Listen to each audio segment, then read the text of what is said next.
American രാഷ്ട്രീയ സ്ഥിരാകേന്ദ്രമായ white ഹൌസിനെ ചുറ്റിപ്പറ്റിയുള്ള സുരക്ഷാ ആശങ്കകൾ പുതിയൊരു തലത്തിലേക്ക് ഉയർന്നിരിക്കുകയാണ്. മുൻ പ്രതിരോധ വകുപ്പ് ഇന്റലിജൻസ് ഓഫീസർ ആൻഡ്രൂ ബാച്ചർ പുറത്തുവിട്ട വിവരങ്ങൾ പ്രകാരം വൈറ്റ് ഹൌസ് കറസ്പോണ്ടൻസ് ഡിന്നറിനിടെയുണ്ടായ വെടിവെപ്പും അതിനെ തുടർന്നുണ്ടായ അരാജകത്വവും അമേരിക്കൻ ഭരണകൂടത്തിന്റെ സുരക്ഷാ പഴുതുകളെയാണ് തുറന്നു കാട്ടുന്നത്. വൈറ്റ് ഹൌസ് കറസ്പോണ്ടൻസ് ഡിന്നർ പോലുള്ള അതീവ സുരക്ഷാ പ്രാധാന്യമുള്ള ചടങ്ങുകളിലുണ്ടായ സുരക്ഷാ വീഴ്ച ശത്രു രാജ്യങ്ങൾക്ക്, പ്രത്യേകിച്ച് ഇറാന് വലിയൊരു അവസരമാണ് നൽകുന്നത്.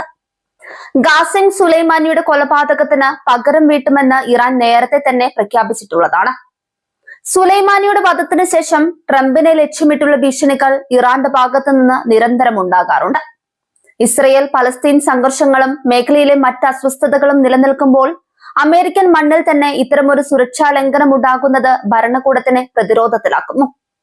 ബാച്ചറുടെ അഭിപ്രായത്തിൽ നേരിട്ടുള്ള ആക്രമണങ്ങളെക്കാൾ പ്രോക്സി ഗ്രൂപ്പുകളെ ഉപയോഗിച്ചുള്ള ആക്രമണങ്ങളാണ് ഇറാൻ ലക്ഷ്യമിടുന്നത്. ഡ്രോണുകൾ ഉപയോഗിച്ചുള്ള നിരീക്ഷണങ്ങളും കൃത്യമായി ലക്ഷ്യം വെച്ചുള്ള ആക്രമണങ്ങളും ഇതിൽ ഉൾപ്പെടും. അമേരിക്കയിലെ മുൻനിര നേതാക്കളുടെ ജീവന് ഭീഷണിയാക്കുന്ന തരത്തിൽ ശത്രുക്കൾക്ക് കടന്നു കയറാൻ കഴിയുന്ന സാഹചര്യം ജനാധിപത്യ സംവിധാനത്തിന് തന്നെ വലിയ വെല്ലുവിളിയാണ്. സുരക്ഷാ ഏജൻസികൾ തമ്മിലുള്ള ഏകോപനമില്ലായ്മയാണോ അതോ ഇന്റലിജൻസ് റിപ്പോർട്ടുകൾ അവഗണിക്കുന്നതാണോ ഇത്തരം വീഴ്ചകൾക്ക് പിന്നിലെന്ന് പരിശോധിക്കപ്പെടേണ്ടതുണ്ട്, ബാച്ചർ വാദിക്കുന്നു. ഈ സംഭവത്തെ തുടർന്ന് ഡൊണാൾഡ് ട്രംപ് തന്നെ നേരിട്ട് സുരക്ഷാ കാര്യങ്ങളിൽ ആശങ്ക പ്രകടിപ്പിച്ചു കഴിഞ്ഞു. വൈറ്റ് ഹൌസ് ബാൾറൂം പോലുള്ള വേദികൾ കൂടുതൽ സുരക്ഷിതമാക്കണമെന്നും ഇത്തരം പരിപാടികൾ നടത്തുമ്പോൾ സുരക്ഷാ മാനദണ്ഡങ്ങളിൽ വിട്ടുവീഴ്ച ചെയ്യരുതെന്നും അദ്ദേഹം ആവശ്യപ്പെട്ടു. ഇറാന്റെ പ്രതികാര ചിന്തകൾ വെറും വാക്കുകളിൽ ഒതുങ്ങുന്നതല്ലെന്ന് പശ്ചിമേഷ്യയിലെ സാഹചര്യങ്ങൾ തെളിയിക്കുന്നുണ്ട്. അമേരിക്കൻ ഉദ്യോഗസ്ഥരെയും മുൻ ഭരണാധികാരികളെയും ലക്ഷ്യം വെക്കുന്നതിലൂടെ തങ്ങളുടെ ശക്തി തെളിയിക്കാനാണ് ഇറാൻ ശ്രമിക്കുന്നത്. ഈ സാഹചര്യത്തിൽ ആഭ്യന്തര സുരക്ഷാ ഏജൻസികൾ അതീവ ജാഗ്രത പുലർത്തേണ്ടതുണ്ട്. ബാച്ചർ ചൂണ്ടിക്കാണിച്ച അപകട സാധ്യതകളിൽ ഏറ്റവും പ്രധാനം ആധുനിക യുദ്ധമുറകളാണ്. ചാരപ്രവർത്തനവും സൈബർ ആക്രമണങ്ങളും ഡ്രോൺ സാങ്കേതിക വിദ്യയും ഒത്തുചേരുമ്പോൾ അതൊരു മാരകമായ മിശ്രിതമായി മാറുന്നു.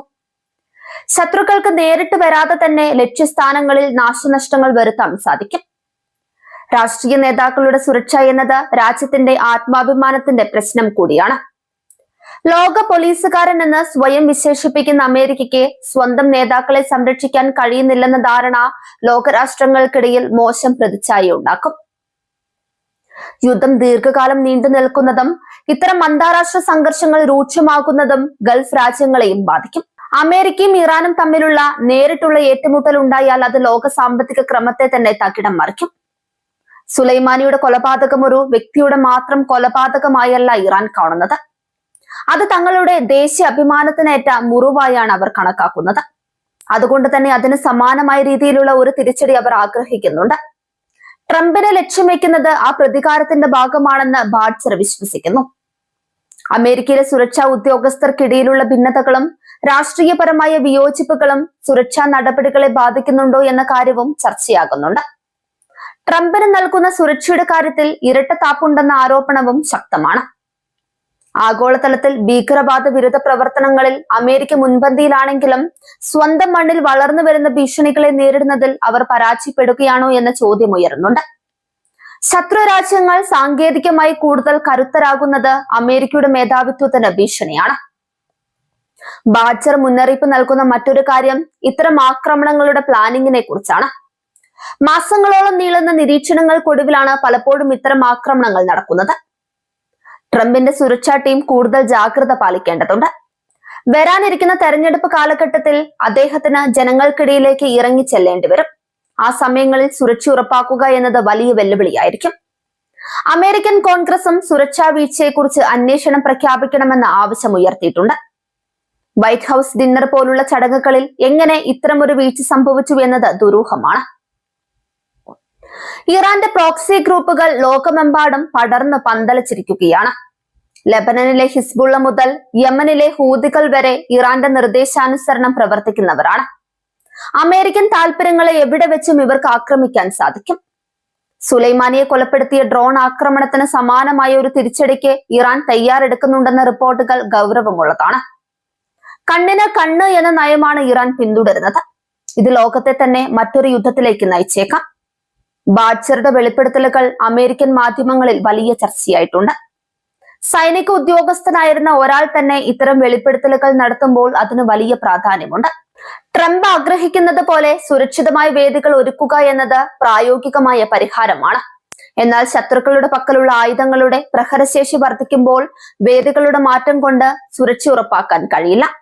ഇറാന്റെ പ്രതികാരം എന്നത് കാലഹരണപ്പെട്ടു പോകുന്ന ഒന്നല്ല. അവർ പതിറ്റാണ്ടുകൾക്ക് ശേഷവും പക വീട്ടുന്ന ചരിത്രമുള്ളവരാണ്.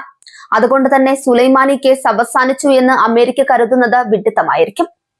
അമേരിക്കൻ ജനതയും ഈ സുരക്ഷാ ഭീഷണിയെ ആശങ്കയോടെയാണ് കാണുന്നത്. തങ്ങളുടെ നേതാക്കൾക്ക് സുരക്ഷ നൽകാൻ കഴിയാത്ത ഭരണകൂടം എങ്ങനെ സാധാരണ ജനങ്ങളെ സംരക്ഷിക്കുമെന്ന ചോദ്യം പ്രസക്തമാണ്. ഏകോപിതമായ ഭീഷണികളെ നേരിടാൻ സർക്കാരിന്റെ എല്ലാ വിഭാഗങ്ങളും ഒരുമിച്ച് പ്രവർത്തിക്കേണ്ടതുണ്ട്. സൈന്യവും പോലീസും ഇന്റലിജൻസും തമ്മിലുള്ള വിടവുകൾ ശത്രുക്കൾ മുതലെടുക്കാതിരിക്കാൻ ശ്രദ്ധിക്കണം. ഇറാന്റെ നീക്കങ്ങളെ കൃത്യമായി നിരീക്ഷിക്കുകയും അവ മുൻകൂട്ടി തടയുകയും ചെയ്യുക എന്നത് വലിയ ദൗത്യമാണ്. പശ്ചിമേഷ്യയിലെ യുദ്ധ സാഹചര്യങ്ങൾ മാറുമ്പോൾ അമേരിക്കൻ മണ്ണിലും അതിന്റെ പ്രതിഫലനങ്ങൾ ഉണ്ടാകുന്നത് സ്വാഭാവികമാണ്. എന്നാൽ അത് തടയാൻ കഴിഞ്ഞില്ലെങ്കിൽ അത് ലോകക്രമത്തിന് തന്നെ ഭീഷണിയാകും. ആൻഡ്രൂ ബാഡ്ജർ ഉയർത്തിയ മുന്നറിയിപ്പുകൾ അമേരിക്കൻ സുരക്ഷാ നയങ്ങളിൽ വലിയ മാറ്റങ്ങൾ വരുത്താൻ പ്രേരിപ്പിക്കുന്നതാണ്. ട്രംപിന് നേരെയുള്ള ഭീഷണി നിലനിൽക്കുമ്പോൾ രാജ്യത്തിന്റെ പ്രതിരോധ സംവിധാനങ്ങൾ കൂടുതൽ കരുത്തുറ്റതാക്കേണ്ടത് കാലഘട്ടത്തിന്റെ ആവശ്യമാണ്. വൈറ്റ് ഹൌസ് ഡിന്നർ ഒരു മുന്നറിയിപ്പായി കണ്ട് ഭാവിയിലെ വലിയ അപകടങ്ങളെ തടയാൻ അമേരിക്ക തയ്യാറാകണം. സമാധാനവും സുരക്ഷയും ഉറപ്പാക്കാൻ വിട്ടുവീഴ്ചയില്ലാത്ത നടപടികൾ മാത്രമാണ് ഏക പോംവഴി. ഈ വിഷയത്തിൽ ലോകം ഉറ്റുനോക്കുന്നത് അമേരിക്കയുടെ അടുത്ത നീക്കത്തിലേക്കാണ്.